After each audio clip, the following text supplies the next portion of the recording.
أشهد أن محمد رسول الله۔ اب اس پس سورۃ الکوثر گویا کہ تاریخ کے پس منظر میں سورج یہ ہے شمس ہدایت محمد رسول اللہ صلی اللہ علیہ وسلم کا سراجا منیرا، ان کی شخصیت جو ہے انک لعلی خلق عظیم الصادق المصدوق، ان کا کیا مقام و مرتبہ ہے۔ فرمایا انا اعطیناک الکوثر، اے نبی صلی اللہ علیہ وسلم، یہاں کاف واحد کا صیغہ ہے، خطاب اجماع ہے کہ یہاں خطاب محمد رسول اللہ سے شخصاً ہے، جیسے سورۃ الضحیٰ شخصی گفتگو ہے اللہ کی اپنے نبی کا، بالکل ذاتی پرسنل سرگوشی کے انداز میں۔ سورۃ الانشراح ذاتی بات ہے کہ جو ہو رہی ہے اللہ کی اور رسول کے مابین۔ اسی طریقے سے یہ سورہ مبارکہ یہ بھی بالکل خالص ذاتی، آگے جو آئے گی سورۃ النصر وہ بھی بالکل ذاتی سطح پر ہے، خاص بات، لیکن یہ کہ اس کا تعلق پھر بھی پورے معاشرے سے تھا، نظام کے بدلنے سے ہو، وہ آگے آئے گی سورت۔ یہاں تو یہ خالص ذاتی معاملہ ہے، انا اعطیناک الکوثر فصل لربک وانحر ان شانئک هو الابتر۔ اب یہاں سب سے پہلے تو لفظ کوثر کو سمجھنا ہے، یہ کثیر سے مبالغے کا صیغہ ہے، کثیر سے فعول کی وزن پر، ویسے مبالغے کے بہت سے اوزان ہیں لیکن یہ کہ ایک وزن جو ہے وہ فعول فعل، تو یہ فعل کے وزن پر یہ مبالغے کا صیغہ ہے، کثرت انتہائی محتاط، اور اس سے مراد ہر خیر، ہر بھلائی، تمام حسنات وہ ہم نے آپ کو نہایت محتاط، نہایت کثرت کے ساتھ عطا کر دی۔ انا اعطیناک الکوثر۔ اب اس میں میں ذرا ذکر کرنا چاہتا ہوں اور خاص طور پہ بعد میں ذرا وضاحت بھی کروں گا کہ مولانا اصلاحی صاحب نے تو اس سورہ مبارکہ کا کوئی خاص حق ادا نہیں کیا ہے، لیکن یہ کہ مولانا مودودی صاحب نے واقعہ یہ کہ حق ادا کیا ہے، جس قدر تفصیل کے ساتھ انہوں نے جو تفاسیر میں اور مختلف اقوال ہیں انہیں جمع کیا ہے باریک بینی کے ساتھ، اس میں بہت محنت یقیناً ان کی لگی ہوگی، جس کے لیے کہ ہمیں ان کا ممنون ہونا چاہیے۔ اور ظاہر بات ہے من لم یشکر الناس لا یشکر اللہ، جو اختلاف ان سے ہے وہ اپنی جگہ پر ہے، لیکن یہ جو ان کی خدمت ہے اس کی قدر کرنا، اور اس کا اگر کوئی فیض کسی کو پہنچے اس پر شکر کرنا، ان کے لیے دعائیں خیر کرنا، یہ واجب ہے۔ انہوں نے جو گنتی کی ہے کہ حضور کو کیا کیا خیر اللہ نے عطا فرمائے، اب ایک تو یہ ہے کہ اس کو عام پر جو ہے وہ ملحوظ کیا جائے، اور ایک ہے خاص روایات کے حوالے سے اس کا کیا مفہوم سامنے آتا ہے، تو وہی لغوی بات، اور پھر یہ کہ جو معصور ہے اور منقول ہے مفہوم کوثر کا، یہ دونوں میں آپ کے سامنے رکھ رہا ہوں۔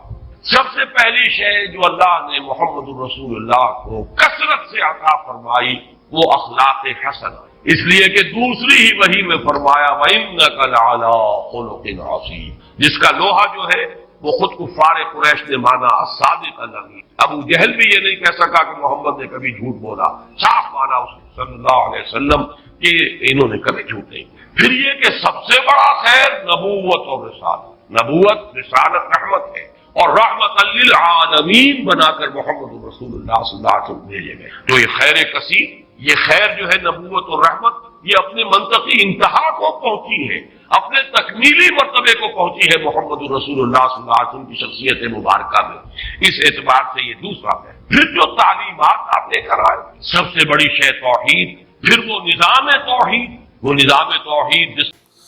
اگر یہ ویڈیو آپ کو اچھی لگی ہے تو آپ کائنڈلی ریئلٹی سپیک کو سبسکرائب کریں، ویڈیو کو لائک کریں اور کمنٹ میں جزاک اللہ لکھیں، تاکہ ہمیں اس طرح کے موٹیویشن ملتے رہیں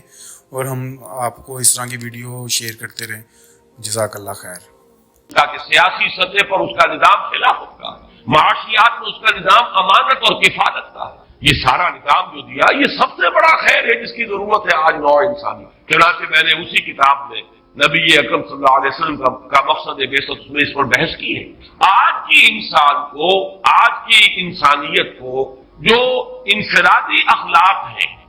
شخصی انسان کی انفرادی سیرت و کردار، اس کی اتنی زیادہ ضرورت نہیں ہے، اور اس میں کوئی نئی چیز نہیں تھے جو محمد لے کر آئے ہو صلی اللہ علیہ وسلم۔ صداقت، امانت، ایفاء عہد، حضرت اسماعیل کے بارے میں آیت آپ کو سنا چکا، کان صادق الوعد، وعدے کا پورا کرنے والا، جس نے اپنی گردن رکھ دی، چلائیے ابا جان چھری چلائیے، وعدہ کیا تھا ستجدنی انشاءاللہ صابرا، اور پھر گردن نکال دی زمین پر، چلائیے چھری اگر آپ پروردگار کا حکم۔ صداقت میں، امانت میں، زہد میں، اللہ تعالیٰ کی طرف رجوع میں، حنانا من لدنا وزکاۃ وکان تقیا، یہ حضرت یحییٰ کا نشان۔ البتہ محمد الرسول اللہ صلی اللہ علیہ وسلم نے ایک طرف تو تمام ان اخلاق حسنہ کا گلدستہ اپنی شخصیت میں پیش ہے، ایک تو جامعیت کبریٰ ہے، ورنہ تمام انفرادی اقدار جو ہے وہ تو اس سے پہلے مکمل ہو چکی تھی۔ البتہ سب کو متوازن شکل میں جمع کر دینا، زہد بھی ہو اور ادائے حقوق بھی ہو، دنیا میں رہے بھی اور پھر یہ کہ دنیا سے لو نہ لگے، شادیاں بھی کریں لیکن یہ ہے کہ اللہ تعالیٰ کی بندگی کے اندر اس سے کہیں کوئی کمی نہ آئے۔ یہ ہے اصل میں کہ جو حضور کا ذاتی سطح پر جو آپ کی کنٹریبیوشن، لیکن اس سے بھی آگے بڑھ کر آپ نے اجتماعی اخلاق اور اجتماعی نظام دیا ہے۔ آج کے انسان کو سب سے بڑی ضرورت اس کی، جب تک نظام عادلانہ نہیں ہے، نظام صحیح نہیں ہے، نظام منصفانہ نہیں ہے، تو ظاہر بات ہے کہ اس کے نیچے اگر ایک ظالمانہ نظام کے نیچے ایک بڑا نیک شخص زندگی گزار رہا ہے تو اس کی انفرادی نیکی اس ظالمانہ نظام کی تقویت کا سبب بن جائے۔ جیسا کہ میں نے ابھی ایک نقطہ بیان کیا تھا جنا ہال میں، تو سب لوگوں نے اس کو محسوس کیا، ایک دم چوک سے گئے۔ ظالمانہ نظام ہے جاگیرداری اور سود خوری اور حرام خوری سے دولت کے انبار جمع کیے ہوئے، اس میں اگر آپ کوئی بڑا اچھا قانون بنا دے، 12ویں ترمیم بھی لے آئے، اگر چوری کا ڈکیتی کا خاتمہ ہو جائے تو فائدہ کس کو پہنچے گا؟ ان دولت مندوں کی دولت محفوظ ہو گئی نا، ان حرام خوروں کا جو کوئی دولت کا انبار ہے وہ محفوظ ہوگا نا۔ تو معلوم ہوا بہترین قانون غلط نظام کے تحت تو در حقیقت اس نظام کو قائم رکھنے اور اس کی تقویت کا ذریعہ بنتا ہے۔ تو معلوم ہوا کہ اصل شے نظام،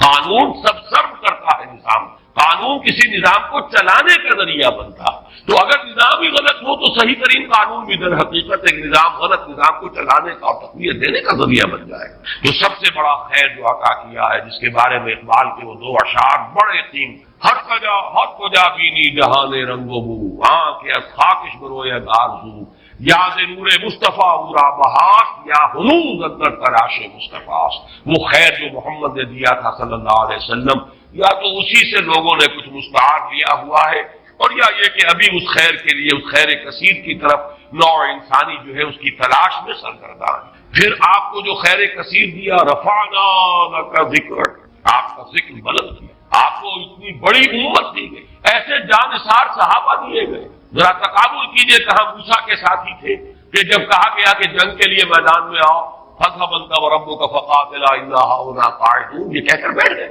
اور کہا محمد کے ساتھی ہیں صلی اللہ علیہ وسلم، جہاں آپ کا پسینہ گرا وہاں اپنی خون کی ندیاں بہا، یہ محمد کے ساتھی ہیں۔ ایسے جانثار، ایسے اعوان و انصار، ایسے خلفاء ابو بکر عمر اور عثمان اور علی جیسے خلفاء رضی اللہ تعالیٰ عنہم اجمعین۔ پھر امت، کتنی بڑی امت، کتنے اولیاء اللہ، کتنے صلحاء، کتنے اتقیاء، کیسے کیسے علماء، کیسے کیسے مجددین امت۔ تو واقعہ یہ ہے کہ ہم نے آپ کو خیر کثیر عطا فرمایا۔ پھر اگرچہ اولاد نرینہ تو نہیں تھی، یہ بھی اللہ کی اپنی ہی کوئی حکمت ہے، اس پر کبھی میں نے گفتگو کی بھی ہے لیکن اس وقت اس کا موقع نہیں ہے۔ لیکن یہ کہ آپ کی صاحب دادی حضرت فاطمہ سے جو اولاد آپ کو حسنی اور حسینی سید کتنی تعداد میں آج دنیا میں موجود، ان میں کیسی کیسی شخصیتیں، حسنین حضرت حسن حضرت حسین رضی اللہ تعالی عنہما، پھر بڑے بڑے مجاہدین کبار ان میں اٹھے، حضرت حسن زکیہ اور حضرت زید سے لے کر خود سید احمد بریلوی رحمت اللہ علیہ، یہ کون تھے؟ انہیں اسی سال خاندان سادات۔ تو معلوم یہ ہوا کہ جہاں تک آپ کی اولاد کا تعلق ہے، روحانی اولاد، اور پھر یہ کہ یہ اولاد جو آپ کی بیٹی سے اگرچہ حضرت فاطمہ سے چلی ہے، لیکن یہ کہ اس میں بھی کوئی کمی کا معاملہ نہیں۔ تو یہ تو 5 چیزیں وہ ہے کہ جو اگر لفظ کوثر کو اس کے لغوی مفہوم پر رکھا جائے تو یہ 5 مفاہیم ہے۔ اور اب آئیے اس کا ایک مفہوم وہ ہے کہ جو منقول ہے روایات سے، ایک حوض ہے یہ کوثر جو میدان حشر، اور جس کے ساتھ ہی یہ کوثر ہے محمد الرسول اللہ صلی اللہ علیہ وسلم۔ امت وہاں پہنچے گی، العطش جب سب پکار رہے ہوں گے تو صرف امت محمد صلی اللہ علیہ وسلم کو وہاں سے سیرابی عطا ہوگی اور حضور ہوں گے ساتھی۔ دوسری روایات میں یہ آتا ہے کہ یہ جنت کی نہر ہے کوثر، اور معلوم یہ ہوتا ہے کہ اسی نہر کا پانی ہے کہ جو میدان حشر کے اندر اس حوض کے اندر جمع ہو۔ اس میں مولانا مودودی صاحب نے اپنی اس تفہیم میں بڑی تفصیل سے وہ روایات درج کی ہے، میں صرف چند ان میں سے آپ کو سنا رہا ہوں۔ مسلم شریف کی روایت ہے کوثر کے بارے میں، حضور نے فرمایا ہوا حوض ترد علیہ امتی یوم القیامہ، وہ ایک حوض ہے جس پر میری امت آ کر اترے گی. ورد یرد، وارد جو گھاٹ پر اترتا ہے پانی پینے کے لیے، اس کے لیے لفظ آتا ہے. میری امت اس گھاٹ پر آ کر سیراب. بخاری کی روایت ہے انا فرطکم علی الحوض، اے مسلمانوں میں تم سے پہلے پہنچا ہوا ہوں گا حوض پر. گویا کہ وہاں میں ساقی کا فریضہ سر انجام، میں میزبان ہوں گا حوض کوثر پر، اور وہاں تمہارا انتظار کروں گا، تمہارا استقبال کروں گا. انا فرطکم، یہ وہی لفظ ہے کہ جو کم سن بچے فوت ہو جاتے ہیں تو ان کی دعائے جنازہ میں یہ لفظ پڑھا جاتا ہے اللہم اجعلہ لنا فرطا واجعلہ لنا اجرا وذخرا. یہ ہم سے آگے جا رہے ہیں، ہم نے جو بھی ان کی خدمت کی ہے پروردگار اس کو آخرت میں ہمارے لیے ذخیرہ بنا دے. اسی طریقے سے بخاری کی ایک روایت اور بھی ہے انا فرطکم علی الحوض وانا شہید علیکم وانی واللہ لانظر الی حوضی الان، میں تم سے پہلے پہنچ جاؤں گا حوض کوثر پر اور وہاں تمہارا استقبال کروں گا، اور پھر میں تمہاری گواہی دوں گا، تم پر گواہ ہوں گا اس حوض کوثر پر. اور خدا کی قسم میں اپنی آنکھوں سے اس حوض کو اس وقت بھی دیکھ رہا ہوں. یعنی دنیا میں رہتے ہوئے بھی محمد الرسول اللہ صلی اللہ علیہ وسلم کو جنت کا مشاہدہ جیسے ایک موقع پر ہوا کہ ایک نماز کے دوران آپ کا ہاتھ بے ساختہ جو ہے آگے بڑھ گیا. ایک مرتبہ بے ساختہ پیچھے کو ہٹے جیسے کسی شے سے دہشت ہو گئی ہو، خوف ہو. جب لوگ صحابہ نے پوچھا حضور کیا یہ اس نماز کا خاصہ ہے، یہ بھی اس کا کوئی جز؟ آپ نے فرمایا نہیں، میرے سامنے جنت لے آئی گئی تھی اور بے اختیار میرا ہاتھ بڑھ گیا کہ میں اس کا کوئی خوشہ توڑ لوں تاکہ تمہیں دوں وہ جنت کا میوہ، اور میرے سامنے دوزخ لے آئی گئی اور اس کا بھبکا جو تھا، اس کی حرارت، اس کی وجہ سے مجھے پیچھے ہٹنا پڑا. تو دنیا میں مشاہدہ کرایا جاتا تھا. اس لیے حضور نے فرمایا وَإِنِّي وَاللَّهِ لَأَنظُرُ إِلَىٰ حَوْضِي الْآنَ، میں اس وقت بھی اپنے اس حوض کو دیکھ رہا ہوں. البتہ ایک حدیث اور بھی ہے، یہ تو حدیثیں جو ہے بڑی میٹھی میٹھی ہیں، ہم امتی ہیں اللہ کے رسول کے اور ہم پہنچیں گے اور ہمیں حضور جو ہے اس حوض سے پلائیں گے، وہ آپ ہمارے ساتھی ہوں گے، آپ میزبان ہوں گے، ہم مہمان ہوں گے. لیکن یہ کہ ایک اور حدیث سن لیجئے تو شاید یہ ساری خوشی جو ہے ختم ہو جائے. امتی سے مراد کیا ہے؟ وہ نہیں کہ جو نسلاً مسلمان ہیں، مسلمانوں کے گھر پیدا ہو گئے. آج کا مسلمان نہیں، حضور کے زمانے کا مسلمان بھی اگر وہ اس معیار پر پورا نہیں اترتا والعصر ان الانسان لفی خسر الا الذین آمنوا وعملوا الصالحات وتواصوا بالحق وتواصوا بالصبر، تو حضور کا امتی نہیں ہے. چنانچہ یہ روایت ابن ماجہ کی ہے اور کہا یہ جاتا ہے کہ یہ الفاظ آپ نے یوم عرفہ کا جو خطبہ ہے اس میں ارشاد فرمایا الا انی فرطکم علی الحوض، لوگوں آگاہ ہو جاؤ میں حوض کوثر پر تم سے پہلے پہنچوں گا. وَأُكَافِرُ بِكُمْ، اور میں تمہاری کثرت پر فخر کروں گا. اتنی بڑی امت، ایسے بھی تو نبی ہوں گے جن کا امتی ایک دو ہی ہوں گے، صرف کتنے ہوں گے؟ حضرت نوح علیہ السلام کے کتنے امتی ہوں گے؟ اس اعتبار سے محمد الرسول اللہ صلی اللہ علیہ وسلم کے امتی انا وکافر بکم فلا تصفدوا وجہی، تو دیکھنا اس روز میرا منہ کالا نہ کر دینا، میرا چہرہ جو ہے تمہارے اعمال کی وجہ سے مجھے پشیمانی نہ، میرا چہرہ جو ہے سیاہ نہ، یہ صدمے اور رنج سے جو چہرہ سیاہ ہو، جو قرآن مجید میں آیا یوم تبیض وجوہ وتسود وجوہ، جس دن بہت سے چہرے بہت سے روشن ہوں گے، تر و تازہ ہوں گے، تابناک، اور بہت سے چہروں پر سیاہی چھپی ہوئی ہو. ولا تصودوا وجہی انی مستنقذ اناسا ومستنقذ اناس منی، بہت سے لوگوں کو میں چھڑانے کی کوشش کروں گا فرشتوں سے، وہ پکڑ کر لے جانا چاہیں گے، اور بہت سے لوگ مجھ سے چھڑا لیے جائیں گے، لے جائے جائیں گے، وہ میرے امتی نہیں ہوں گے. فاقول یا رب اصحابی، میں کہوں گا اے رب یہ تو میرے ساتھی تھے، یہ تو میرے اصحاب میں سے تھے. اور اللہ تعالیٰ فرمائے گا فیقول انک لا تدری ما احدثوا بعدک، اے نبی آپ کو پتہ نہیں آپ کے بعد انہوں نے کیا کیا ہے، کون کون سی شرارتوں میں حصہ لیا ہے، کیا چیزیں پیدا کی. حضور کے زمانے کے کتنے مسلمان ہوں گے جو بعد میں مسلمہ پر ایمان لے آئے، کافر ہو گئے. کتنے لوگ ہوں گے جب وہ داخل ہو رہے تھے، جو اگلی صورت ہم پڑھیں گے اذا جاء نصر اللہ والفتح ورأيت الناس يدخلون في دين الله افواجا، ان میں سے کتنے یخرجون من اللہ من دین اللہ افواجا ہو گئے، فوج کے فوج، قبیلے کے قبیلے، پورے کے پورے، یا زکات کے منکر ہو کر کافر ہو گئے، اور یا یہ کہ نبی جھوٹے نبیوں کو مان کر کافر ہو گئے. تو اے نبی یہ آپ کے امتی نہیں. پھر یہ کہ جنہوں نے بھی احدث بدعات ایجاد کی، وہ چیزیں جس کو فرمایا گیا ہے من احدث فی امرنا ھذا ما لیس منہ فہو رد، جو شخص ہمارے دین کے اندر کوئی چیز نئی بدعت، نئی شے ایجاد کرے گا جو اس میں سے نہیں ہے اصلا، وہ مردود اور وہ شے بھی مردود. تو اللہ تعالیٰ ہمیں اس انجام بد سے بچائے کہ ہم تو وہاں پر پہنچے حوض کوثر پر کہ حضور صلی اللہ علیہ وسلم کے ہم مہمان اور آپ ہمارے میزبان، اور فرشتے ہمیں کھینچ کر لے جائیں اور حضور بھی پکارتے رہ جائیں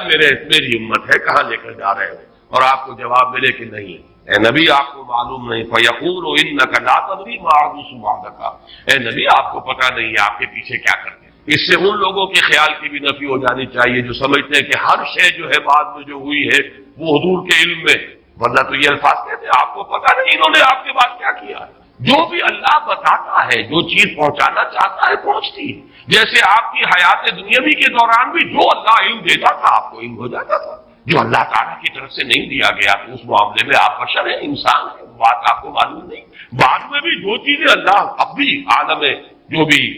برزخ میں محمد رسول اللہ کا جو بھی مقام ہے، جو کچھ اللہ پیش کرتا ہے پہنچاتا ہے، پہنچتی ہے بات۔ لیکن جو اللہ نہیں پہنچاتا حضور کے پاس اپنا کوئی اختیار نہیں ہے کہ وہ ان تمام چیزوں کو جان لے، ورنہ یہ الفاظ جو ہے کہ آپ کو نہیں معلوم انک لا تدری ما احدثوا بعدک،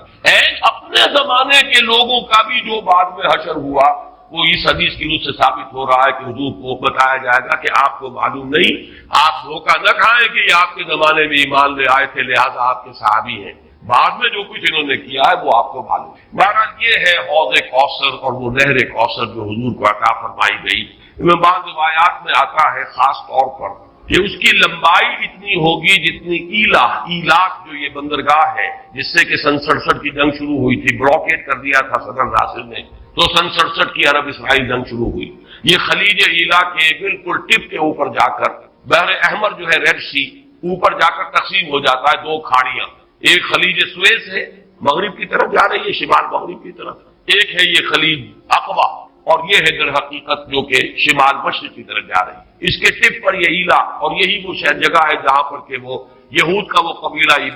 آباد تھا جنہوں نے کہ شریعت کا مذاق اڑایا تھا اور پھر انہیں بندر بنا دیا۔ یہاں سے لے کر عدن تک یعنی کل بحیرہ احمر جو ہے ریڈ سی اس کی لمبائی اس حوض کی لمبائی، اور فرمایا آپ نے کہ ایلا سے لے کر جحفہ تک یہ جدے اور رابی کے درمیان ایک بندرگاہ ہے، کچھ نہیں اس کی چوڑائی ہوگی تقریباً نصف۔ اس سے بعض لوگوں نے خیال کیا ہے کہ شاید یہ بحر احمر جو ہے اسی کو اس حوض کی شکل دے دی جائے، اور اس لیے یہ چیز جڑتی ہے کہ بعض روایات سے معلوم ہوتا ہے میدان حشر در حقیقت یہی میدان عرفات ہر سال اسی کا گویا کہ ریہرسل ہوتا ہے، جیسے کفن کی دو چادریں ہماری ہوں گی ویسے ہی دو چادریں لے کر آدمی میدان عرفات کے اندر حاضر، اور اس کو کھینچ دیا جائے گا، وَإِذَا الْأَرْضُ مُدَّتْ، اس کو کھینچا جائے گا، اسی سے جگہ سے وہ کھینچایا جائے گا اور وہ بن جائے گا میدان حشر۔ اور ظاہر بات ہے کہ پھر اسی حشر میں یہ حوض کوثر ہو سکتا ہے کہ بحر قلزم ہی کو اللہ تعالیٰ اس وقت وہ شکل دے دے، اس کا پانی انتہائی شیریں ہوگا، شہد سے زیادہ میٹھا، دودھ سے یا چاندی سے زیادہ سفید،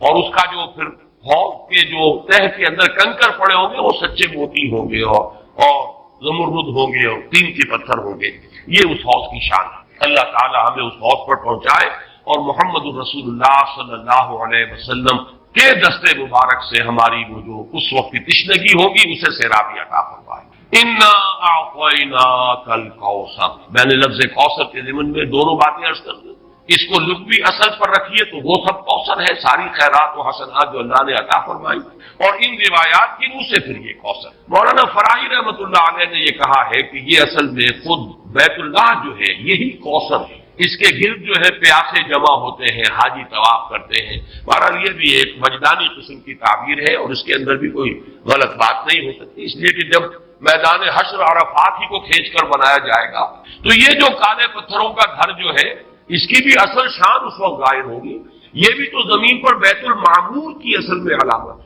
جو ساتویں آسمان پر اور بیت المعمور وہ بیت المعمور کی کا یہ سمبل ہے اس زمین کے اوپر جو مادی شکل میں ہمارے سامنے موجود ہے، تو اس تعبیر میں بھی کوئی بات حرج والی۔ انا اعطیناک الکوثر فصل لربک وانحر، بس اے نبی صلی اللہ علیہ وسلم آپ اپنے رب کے لیے نماز پڑھیں۔ اب ذرا دیکھیے کہ سورہ علق میں بھی آخر میں جو الفاظ آئے تھے کہ آپ پرواہ نہ کریں اس مخالف کی، اس ابو جہل کی پرواہ نہ کریں، اپنے رب کے لیے سجدہ کیجئے اور قریب ہو جائے، ان سے بالکل مستغنی ہو جائے، یہ آپ کا کچھ نہیں بگاڑ سکتا۔ ان کی مخالفت وقتی طور پر تو آزمائشیں پیدا کرے گی، خود آپ کے لیے بھی اور آپ کے ساتھیوں کے لیے، لیکن اس کا کوئی مستقل اثر نہیں ہوگا۔ آپ کے قدم آگے بڑھتے چلے جائیں گے، کامیابی آپ کے قدم چومے گی۔ آپ کا یہ دین جو ہے جو اللہ نے آپ کو دے کر بھیجا ہے، یہ دین غالب ہوگا، اس کو غلبہ حاصل ہوگا۔ کھال کھینچ لی جائے گی، وردتن کا دہان ہو جائے گا، آسمان پھٹ جائے گا، لیکن باقی یہ کہ اور اجرام سماویہ کے بارے میں قیامت کے روز کیا ہوگا، وہ جو زلزلہ ہے، وہ جو ایک ہلچل ہوگی اس کائنات کے اندر، اس کا تذکرہ کم ہے۔ زمین کے اندر جو کچھ ہونے والا ہے اس کا تذکرہ قرآن مجید میں بہت تفصیل کے ساتھ آیا ہے، اور ان میں بھی میرے نزدیک سب سے زیادہ جبال، پہاڑوں کے بارے میں آج میں نے جب دیکھا تو 11 مقامات پر قرآن مجید میں یہ صراحت کی گئی ہے کہ یہ پہاڑ ریزہ ریزہ ہو جائیں گے، ریت بن جائیں گے، پھسلتی ہوئی ریت، یہ ایسے چلیں گے جیسے کہ دھنکی ہوئی روئی ہو یا اون ہو، جیسے کہ بادل چلتے ہیں۔ اب یہ ظاہر بات ہے کہ یہ بادلوں کا تصور آج اتنا ہمیں ہے، وہ جس وقت یہ آیات نازل ہوئی تھی عام آدمی تصور نہیں کر سکتا تھا کہ بادل کی کیفیت کیا ہوتی ہے۔ نیچے سے تو بادل جو ہے سالڈ نظر آتا ہے، لیکن یہ کہ آج ہمیں معلوم ہے جب جہاز جب چیرتا ہے بادلوں کو اوپر چڑھتے ہوئے یا اترتے ہوئے تو اس کی کیفیت محسوس ہوتی ہے کہ یہ دھنکی ہوئی روئی کے مانند ہے یا دھنکی ہوئی اون کے مانند ہے۔ تو پہاڑوں کے بارے میں قیامت میں جو کچھ ان کا معاملہ ہونے والا ہے یہ بہت تفصیل سے آیا ہے۔ میں ذرا تیزی کے ساتھ آپ کو وہ مقامات جو ہے وہ گنوا دیتا ہوں۔ سورۃ المرسلات جو ابھی زیادہ دیر نہیں ہوئی کہ ہم نے پڑھی تھی، اس میں فرمایا وَإِذَا الْجِبَالُ نُسِفَتْ، جبکہ یہ پہاڑ جو ہے یہ ریزہ ریزہ کر دیے جائیں گے۔ سورۃ النبأ میں آ چکا ہے وَسُيِّرَتِ الْجِبَالُ فَكَانَتْ سَرَابًا، یہ پہاڑ چلائے جائیں گے اور یہ ریت بن جائیں گے، اور ریت چمکتی ہوئی ریت، جیسے کہ کہیں صحرا کے اندر ریت چمکتی ہے تو سراب محسوس ہوتا ہے کہ جیسے پانی ہے، یہ پہاڑ بھی اس شکل کے ہو جائیں گے۔ سورۃ الکہف میں فرمایا وَيَوْمَ نُسَيِّرُ الْجِبَالَ، جس دن کے ہم پہاڑوں کو چلائیں گے۔ سورہ طٰہٰ میں فرمایا وَيَسْأَلُونَكَ عَنِ الْجِبَالِ، یہ پوچھتے ہیں آپ سے پہاڑوں کے بارے میں، فَقُلْ يَنسِفُهَا رَبِّي نَسْفًا، کہہ دیجئے یہ پہاڑ تمہیں کو بڑی شے نظر آ رہے ہوں گے لیکن میرا رب تو ان کو ریزہ ریزہ کر دے گا۔ سورۃ النمل میں فرمایا وَتَرَى الْجِبَالَ تَحْسَبُهَا جَامِدَةً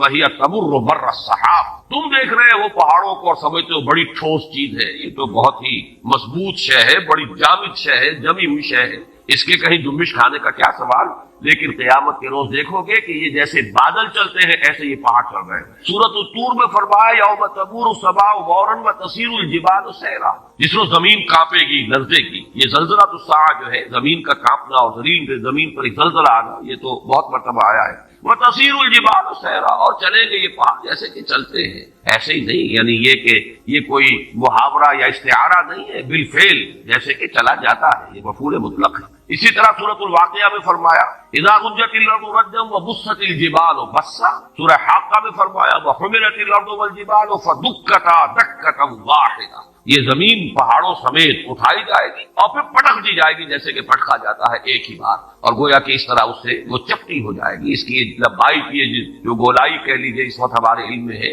کوئی اس کے اندر جیسے سورہ طٰہٰ میں آیا ہے لا تری فیہا عوجا ولا امتا، نہ کوئی اونچان اور نیچان نظر آئے گی اور نہ کوئی موڑ، کہیں بھی کوئی کجی نہیں۔ سورۃ المزمل میں آیا ہے یوم ترجف الارض والجبال وکانت الجبال کثیبا مہیلا، یہ پہاڑ ایسے ہو جائیں گے جیسے پھسلتی ہوئی ریت۔ سورۃ المعارج میں آیا ہے یوم یکون السماء کالمہل وتکون الجبال کالعہن، یہ پہاڑ ایسے ہو جائیں گے جیسے کہ دھنکی ہوئی اون، اور یہی پھر سورۃ القاریہ میں آگے چل کر آ جائے گا وَتَكُونُ الْجِبَالُ كَالْعِهْنِ الْمَنْفُوشِ، اون ایسی جو دھنک دی گئی ہو اور وہ بالکل جیسے دھنکی ہوئی روئی ہوتی ہے ایسے۔ یہ میرا خیال ہے کہ اس اعتبار سے کہ زمین پر جو چیزیں ہمارے مشاہدے میں آتی ہیں ان میں سب سے زیادہ ٹھوس اور سب سے زیادہ مرعوب کن شے جو ہے وہ یہ پہاڑ، بڑے جمے ہوئے ڈٹے ہوئے، لیکن یہ کہ وہ قیامت کا زلزلہ اس کے احوال ایسے ہوں گے کہ یہ پہاڑ جو ہے ریزہ ریزہ ہو کر اور یہ چلیں گے جیسے کہ بادل چلتے ہیں یا جیسے کہ دھنکی ہوئی روئی، اور وہ اس کی کیفیت اختیار کر لیا۔ آگے چل کر سورۃ الفجر میں اس کا نقشہ جو کھینچا گیا ہے وہ اور بہت واضح ہے، اس کو چپٹا کر دیا جائے گا، بلکہ سورۃ الانشقاق میں بھی آیا ہے وَإِذَا الْأَرْضُ مُدَّتْ وَأَلْقَتْ مَا فِيهَا وَتَخَلَّتْ، گویا کہ جیسے کسی چیز کو کھینچ دیا جائے، اگر کوئی گیند ہو اور اس گیند کو آپ کھینچیں گے تو وہ چپٹی ہو جائے گی، اس کی گولائی ختم ہو جائے گی اور وہ لمبان کے اندر بڑھتی چلی جائے گی۔ وَإِذَا الْأَرْضُ مُدَّتْ وَأَلْقَتْ مَا فِيهَا وَتَخَلَّتْ، اب ظاہر بات ہے جب کسی ایسی شے کو کھینچا جائے گا تو اس کے بطن میں جو کچھ ہے اس کی اس موٹائی کے اندر وہ باہر نکل آئے گا۔ وَإِذَا الْأَرْضُ مُدَّتْ وَأَلْقَتْ مَا فِيهَا وَتَخَلَّتْ، جب زمین کو کھینچا جائے گا اور جو اس میں ہوگا اسے وہ باہر نکال کر خود خالی ہو جائے گا۔ سورۃ الفجر میں نقشہ کھینچا گیا ہے کہ جیسے کہ یہ پہاڑ اور یہ زمین کوٹ کوٹ کر ریزہ ریزہ کر کے برابر کر دی جائے گی، اور پھر یہیں پر وہ حشر کا میدان یہی ہوگا، قصہ زمین برسر زمین طے ہوگا، جو اعمال اس زمین پر کمائے گئے ہیں ان کا حساب کتاب یہی ہے۔ اور ایک خیال آتا ہے، واللہ عالم، میں اسے کسی سوچی سمجھی رائے کا جو ہے اظہار نہیں کر رہا ہوں، لیکن ان تمام چیزوں کو جمع کیا جائے تو ہمیں معلوم ہے کہ زمین کا جو اصل نیوکلیس ہے وہ تو دہتا ہوا لاوا ہے، آگ ہے۔ اگر اس کو چپٹا کیا گیا تو اس کا نتیجہ ایک نکلتا ہے جو صاف سمجھ میں آتا ہے کہ یہ دونوں طرف جو ہے زمین ہوگی اور درمیان کے اندر جو ہے اس کا دہتا ہوا لاوا جو ہے وہ ظاہر ہو جائے گا، اور ہو سکتا ہے کہ زمین کی جہنم جو ہے در حقیقت انسان کے لیے جو کچھ اس نے کمایا ہے اس زمین پر اس کا حساب کتاب بھی یہی ہو اور یہیں سے اس کی جہنم بھی برآمد ہو۔ مجھے وہ لفظ یاد آ رہا ہے جو امام ابن تیمیہ رحمۃ اللہ علیہ فرمایا کرتے تھے جبکہ وہ جیل میں تھے اور انہیں وہاں ٹارچر کیا جاتا تھا، تکلیفیں دی جاتی تھی، تو ایک جملہ ان کا آتا ہے کہ ان جنتی معی، میری جنت میرے ساتھ ہے، میرے دل میں جو اطمینان ہے اس کو تم ڈسٹرب نہیں کر سکتے، مجھے مار لو، ستا لو، جو کچھ کر سکتے ہو، جسم کے ساتھ کر سکتے ہو جو کچھ کر سکتے ہو، میرے دل اور میری روح جو ہے وہ تمہاری دسترس سے باہر ہے، اس کے ساتھ تم کچھ نہیں کرتے۔ میری جنت تو میرا وہ سکون ہے جو میرے اندر ہے، سکون قلب۔ یا ایتھا النفس المطمئنہ، اے نفس مطمئنہ، اے وہ جان جو پورے اطمینان اور سکون کے ساتھ دنیا میں اپنے پروردگار کے ساتھ لو لگا کر زندگی گزار کر آئی ہے اور اس نے بدلتے ہوئے حالات سے زیادہ تاثر قبول نہیں کیا، کچھ آ گیا صبر کیا ہے، کچھ تکلیف آ گئی صبر کیا ہے، بڑے اطمینان کے ساتھ صبر و ثبات کا مظاہرہ کیا ہے، کچھ اللہ کی طرف سے آسانی اور کشادگی آ گئی، اللہ کا شکر ادا کیا، دونوں حالتوں میں یہ کیفیت جو یا ایتھا النفس المطمئنہ، تو اس نفس مطمئنہ کی جنت تو اس کے اندر موجود ہے، وہ اطمینان، وہ قلب، وہ سرور، وہ کیفیت جو حاصل ہوتی ہے اللہ کے ساتھ انس اور محبت، یہ ہے اصل جنت کے جو انسان کے اندر ہے۔ ان جنتی معی، میری جنت میرے ساتھ موجود۔ اسی طریقے سے خیال ہوتا ہے کہ وَإِذَا الْأَرْضُ مُدَّتْ وَأَلْقَتْ مَا فِيهَا وَتَخَلَّتْ اور وَدُكَّتِ الْأَرْضُ دَكًّا دَكًّا وَجَاءَ رَبُّكَ وَالْمَلَكُ صَفًّا صَفًّا وَجِيءَ يَوْمَئِذٍ بِجَهَنَّمَ۔ اب وہ جہنم بھی جو ہے اسی زمین کے شک ہونے سے اس کے اندر جو بھی کچھ ہے جو آگ ہے اور جو لاوا ہے وہی ہوگا کہ جو جہنم کی شکل اختیار کر لے، واللہ عالم۔ یہ صرف یہ کہ انتقال ذہنی جسے کہتے ہیں، اس کو کوئی تیقن کے ساتھ نہیں کہا جا سکتا ان باتوں کو، لیکن ان تمام چیزوں کو جب انسان سامنے پاتا ہے، اس پر غور کرتا ہے تو معلوم ہوتا ہے کہ ان کے مابین ایک ربط و تعلق جو ہے منطقی اعتبار سے قائم ہوتا ہے۔ تو فرمایا وَإِذَا الْجِبَالُ سُيِّرَتْ، جبکہ یہ پہاڑ چلائے جائیں، وَإِذَا الْعِشَارُ عُطِّلَتْ، عشار جمع ہے عشرا کی، عشرا جو ہے اس اونٹنی کو کہتے ہیں جو گابن ہو، حاملہ ہو اور 10 مہینے اس کے حمل پر بیت چکے، گویا کہ وضع حمل قریب۔ اب یہ چونکہ یہ صورتیں ابتدائی صورتیں ہیں اور ان کے پس منظر میں عرب کا خاص ماحول اور عرب کے احساسات، اہل عرب کے جو احساسات تھے، بادیہ نشینوں کی جو ان کی ویلیوز تھیں، جو ان کے اقدار تھے، جو ان کے سوچنے کے انداز تھے، وہ ان کے پس منظر میں، اس لیے کہ وہی تو مخاطب اولین تھے ان آیات میں۔ عربوں کے ہاں سب سے بڑی دولت، جیسے کہ وہ آج بھی آپ کو معلوم ہے کہ ہمارے ہاں بلوچستان وغیرہ کے علاقے میں تو دولت کس شے کا نام ہے، مال کسے کہتے ہیں، بھیڑ بکریوں کا غلہ ہی مال، تو ان کے ہاں بھی یہی چیزیں تھیں اصل دولت، اور اونٹ ان میں بڑی قیمتی شے، اور ایسی اونٹنی کے جو گابن ہے جو اب بچہ دینے والی ہے وہ تو پھر اس کے بعد دودھ بھی ملے گا، اور یہ کہ ایک اللہ تعالیٰ کی طرف سے احسان ہونے والا ہے، تو وہ انتہائی محبوب شے تھی، اس کی پوری وہ ٹہل اور سیوا کرتے تھے، حفاظت کرتے تھے، ایسے نہیں کہ ادھر ادھر کھلا چھوڑ دیں، اس کی پوری طریقے سے خدمت ہوتی تھی۔ تو وہ ہے اشرا، 10 مہینے جس کے ہو گئے، اور اشار کی جمع ہے۔ فرمایا وَإِذَا الْعِشَارُ عُطِّلَتْ،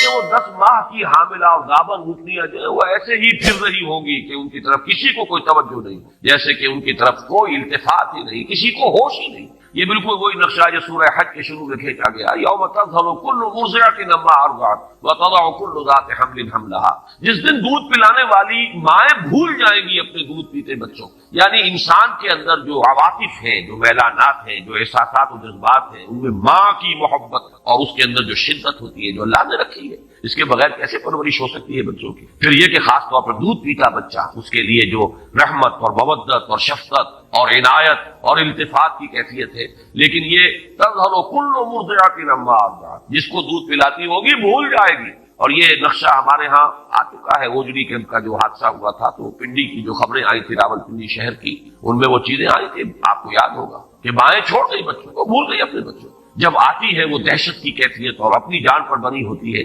تو پھر بھول جاتی ہے، اور یہ گویا کہ کسی کے یعنی جذبات کے اندر یعنی محو ہو جانے کا اور اپنی کیفیت ہی کے اندر پوری طریقے سے کھو جانے کی آخری کیفیت ہے کہ ماں اپنے دودھ پیتے بچے کو بھول جائے. یہی کیفیت وہاں ہے. وَإِذَا الْعِشَارُ عُطِّلَتْ، جبکہ یہ 10 باغ کی گابن اونٹنیاں بھی کھلی پھری ہوں گی، پھر رہی ہوگی، کوئی ان کا والی وارث نہ ہوگا. وَإِذَا الْوُحُوشُ حُشِرَتْ، اور جبکہ درندے وحوش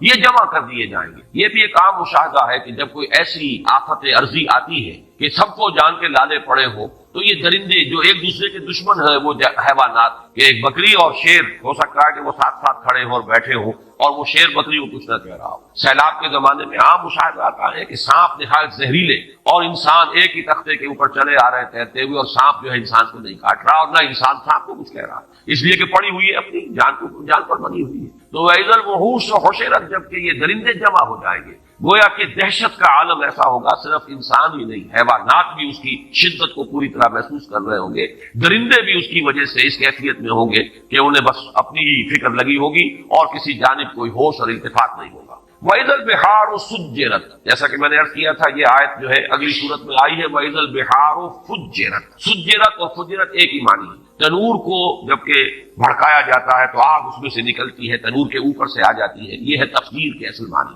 جبکہ یہ سمندر جو ہے ابلے، اس میں بھی وہ بات جو میں نے ابھی عرض کی ہے، بات سمجھ میں آتی ہے کہ وہ لاوا جو زمین کے اندر ہے، اگر وہ اوپر آیا سطح کے قریب، تو یہ تو گویا کہ ایسے ہی ہے کہ جیسے کسی بہت بڑی بھٹی کے اوپر جو ہے وہ ایک دیگ کے اندر پانی جو ہے بھرا ہوا ہو، تو وہ تو ابلے گا، بری طرح ابلے گا. تو یہ سمندر جو ہے، یہ ان کے نیچے اگر وہ زمین کا جو کور ہے زمین کا، اس میں اندر جو آگ ہے، جو لاوا ہے، جو حرارت ہے، وہ اگر اس زمین کے چپٹا ہونے کی وجہ سے اور اس کے کھینچے جانے کی وجہ سے وہ اوپر آئے گا، تو گویا کہ سمندر جو ہے یہ تو ان کڑھاؤں کے مانند ہو جائیں گے جن میں پانی بھرا ہوا، ان کے نیچے آگ دہکا دی گئی. تو وہی کیفیت جو ہے وَإِذَا الْبِحَارُ سُجِّرَتْ وَإِذَا النُّفُوسُ زُوِّجَتْ، اور جبکہ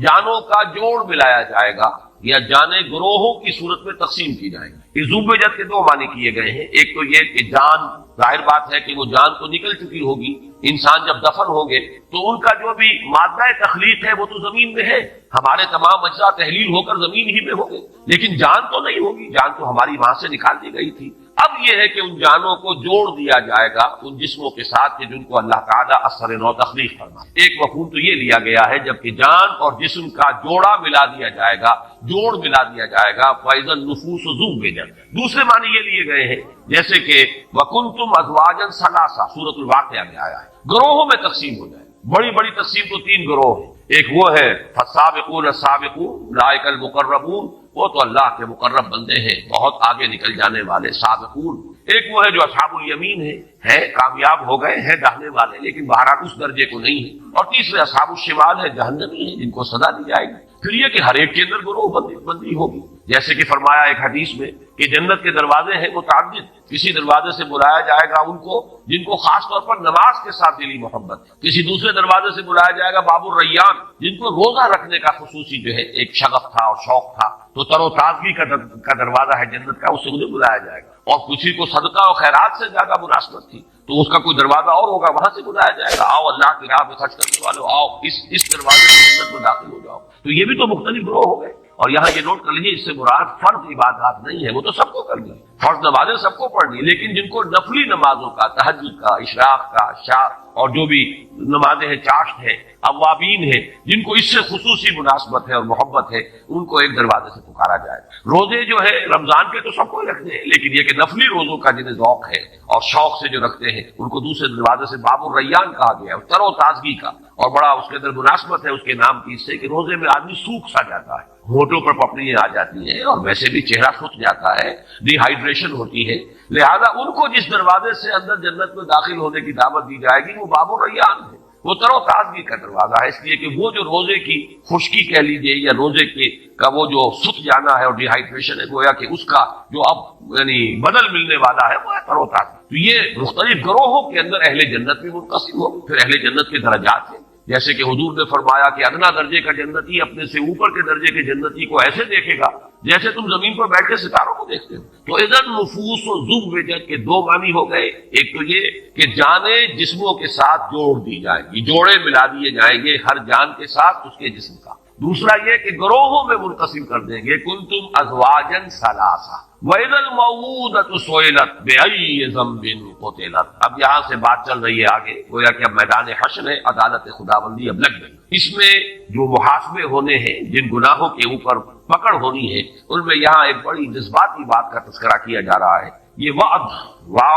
وا اور حمزہ اور دال، وعد، اسی سے یہ جو اس کا مفعول ہے وعودہ، وہ بچی جو زندہ درگور کر دی گئی، جو عرب کا بدترین لباس، بچیوں کو پیدا ہوتے ہی وہ گلا گھونٹ کر مارا، یا یہ کہ گڑھا کھودا، اس میں ڈالا اور اس کے اوپر سے مٹی ڈال کر برابر، یہ گویا کہ درندگی کا اور شقاوت کا اور انسان کی کہنا چاہیے کہ دل کی سختی کا یہ ایک انتہائی معاملہ ہے۔ خود اپنا لخت جگر ہو ایک شخص کا کہ اپنی اولاد ہے، لیکن یہ کہ اس اولاد کے ساتھ یہ حشر کرنا، کچھ اس وجہ سے بھی کرتے تھے، فقر کی وجہ سے، کہ اب پیٹ پالنے مشکل ہے اور یہ پیٹ بڑھ رہے ہیں، ان کے منہ جو ہے جن میں کھانا ڈالنا ہے، چلو بیٹوں کو تو رکھو، بیٹیوں کو دفن کرو۔ ایک یہ کہ غیرت کا ایک بڑا ایک عجیب اور غلط جاہلی تصور تھا کہ کبھی کوئی ہمارے گھر میں داماد بن کر آئے گا، یہ کیسے ہم گوارا کریں گے؟ تو اس سے یہ ہے کہ نہ رہے بانس نہ بجے بانسری، نہ بیٹی زندہ رہے نہ کسی کے داماد بن کر ہمارے گھر میں آنے کا تصور پیدا ہو۔ تو اس کا نقشہ کھینچا جا رہا ہے، کیونکہ جیسے میں نے عرض کیا اولین مخاطب ہے وہ اہل عرب، ان میں جن کے اندر بھی کوئی احساس انسانیت کا برقرار تھا، اس میں اسی تار کو چھیڑا جا رہا ہے کہ ان کے دلوں کے اندر یقیناً اس چیز سے نفرت ہوگی، اور اسی سے اس کے حوالے سے بات کی جا رہی ہے وَإِذَا الْمَوْءُودَةُ سُئِلَتْ، اور بڑا لطیف انداز ہے کہ یوں نہیں کہا جا رہا کہ ان سے پوچھا جائے گا کہ تم نے اپنی بچیوں کو کیوں زندہ درگور کیا، بلکہ بچیوں سے سوال ہوگا وَإِذَا الْمَوْءُودَةُ سُئِلَتْ، اور جب وہ بچی کہ جو زندہ درگور کر دی گئی تھی اس سے سوال کیا جائے گا بِأَيِّ ذَنبٍ قُتِلَتْ، کہ کس گناہ کی پاداش میں اسے قتل کیا گیا، کیوں مارا گیا اسے۔ گویا کہ بظاہر کہا جا رہا ہے اس بچی سے پوچھا جائے گا، اصل میں تو ان سے پوچھا جانا ہے۔ یہاں مجھے یاد آ رہا ہے کہ ایک روایت میں آتا ہے حضرت حسن رضی اللہ تعالیٰ عنہ نے خواب دیکھا تھا حضرت عثمان رضی اللہ تعالیٰ عنہ کی شہادت کے بعد، اور انہوں نے پھر وہ بیان کیا خواب۔ لوگوں نے حضرت علی سے کہا کہ یہ کیا خواب بیان کر رہے ہیں حضرت حسن آپ کے بیٹے، تو حضرت علی نے فرمایا اس نے جو دیکھا ہے وہ بیان کر رہا، اور خواب یہ تھا کہ اللہ کی عدالت لگی ہوئی ہے، اللہ تعالیٰ عرش پر ہے، اور فرشتے جو ہے وہ جو ہے اس تخت کے پائے تھامے کھڑے ہیں، خود محمد رسول اللہ صلی اللہ علیہ وسلم کھڑے ہیں، اور ان کے ساتھ حضرت ابو بکر ہے، پھر حضرت عثمان، حضرت عمر ہے، اتنے میں حضرت عثمان آتے ہیں خون میں نہائے ہوئے اور اپنا سر اپنے ہاتھ میں لیے ہوئے، اور وہ آ کر فریاد کریں پروردگار پوچھ ان لوگوں سے کہ انہوں نے مجھے کس جرم کی پاداش میں قتل کیا ہے، کس گناہ کی پاداش میں مجھے شہید کیا گیا ہے۔ تو مجھے وہ واقعہ یاد آ گیا وَإِذَا الْمَوْءُودَةُ سُئِلَتْ بِأَيِّ ذَنبٍ قُتِلَتْ۔ اس خواب کا بقیہ حصہ یہ ہے کہ عرش الہی تھرایا، اور پھر اللہ تعالیٰ کے غضب کا ظہور اس طریقے سے ہوا کہ خون کے دو پرنالے زمین کی طرف جاری کر دیے گئے۔ اس کی تعبیر ہے جنگ جمل اور جنگ صفین۔ وہ حضرت عثمان رضی اللہ تعالیٰ عنہ کی شہادت مظلومانہ جو ہے، یہ اللہ تعالیٰ کی طرف سے گویا کہ اس کی سزا ہے جو مسلمانوں کو ملی، کہ پھر 10,000 ایک جنگ کے اندر اور شاید 74,000 ایک جنگ کے اندر مسلمان جو ہے قتل ہوئے ہیں ایک دوسرے کی تلواروں اور تیروں سے۔ تو یہ دو خون کے پرنالے تھے جو عرش الہی سے زمین کی طرف جو ہے جاری کر دیے۔ وَإِذَا الْمَوْءُودَةُ سُئِلَتْ بِأَيِّ ذَنبٍ قُتِلَتْ، اور جب کہ پوچھا جائے گا اس بچی سے